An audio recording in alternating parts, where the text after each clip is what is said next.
দাদা অ্যাড্রেসটা বলে দাও না। দাও। কানা নাকি তুই? কাগজটা এইদিকে। তুমি কানা কাকা বললে? আমি বাজ পাখির মন দেখতে পাই। দাও কাগজটা। কইটাতে কিছুই তো লেখা নাই।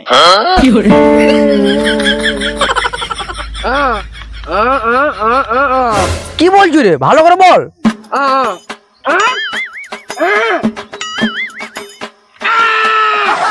কানা নাকি রে আমি?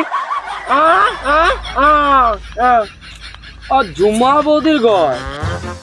ডান দিকে বাঁ দিকে ডান দিকে দে নিচে দে আবার নিচে যাবে খেজুর গাছ তলে খেজুর গাছের তলে বৌদির ঘর। কি করে কে মারলি ভাই? রাতের বেলা বলে ছেড়ে দিলাম, দিনের বেলা হলে না মেরে পা ভেঙে দিতে হবে।